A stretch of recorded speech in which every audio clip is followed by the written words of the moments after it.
2 km 700 de routes sont à construire partant du rond-point Kinkanda jusqu'à atteindre le bout de la route Ango-Ango. Le gouverneur de province, Dr Guy Bandou Ndungidi, champion de la vision du chef de l'État, se félicitant du grand projet, est déterminé à mener à terme tous les grands chantiers dans la ville de Matadi et faire de celle-ci le miroir du développement de la province, a réuni les intelligences et la volonté du partenaire MGT et différentes couches sociales en vue de décongestionner Matadi, prise en étau par les embouteillages. Il y a de cela 4 mois passés, le 18 mai 2023, j'ai eu le privilège de procéder à la pose de la première pierre pour marquer le début des travaux de la construction de la route ouest par la société MGT, afin de soulager, tant soit peu,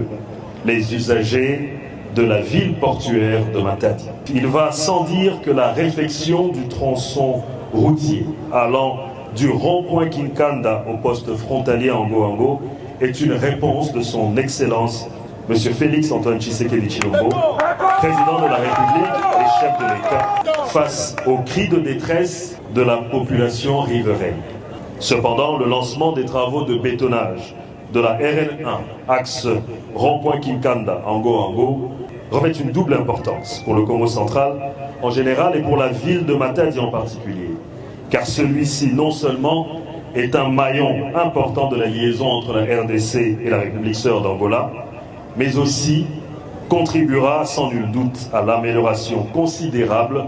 des conditions de vie des populations environnantes. Des travaux de bétonnage sur 20 cm d'épaisseur, 7 mètres de large seront exécutés par l'entreprise chinoise Grec 7. Le directeur provincial de l'Office des routes, Junior Swami, les décrit. Les travaux consisteront par la remise en état de praticabilité dans sa première phase, aux travaux de drainage, dont la construction des tranchées, construction des dallots, travaux de construction de la chaussée en béton armé pour une épaisseur de 20 cm, travaux de bétonnage des trottoirs, fourniture et pose des lampadaires solaires pour l'éclairage public, travaux de marquage routier, installation de la signalisation routière et enfin le repli, chantier et remise du projet à l'autorité provinciale. Le lancement de travaux de construction de la RN14 dont les tractations ont commencé depuis 2016 et abouti sous Dr Guy Bandou a été suivi par la cérémonie coutumière en présence de plusieurs autorités provinciales et autres personnalités politiques et d'affaires. L'autorité provinciale en a appelé à l'appropriation de la population de Matadi et au respect des accords conclus entre partenaires sans arrêt jusqu'à son terme. Le patron de la province a rendu les hommages au président de la République, Félix Antoine Tshisekedi, pour sa politique répondant à l'intérêt public.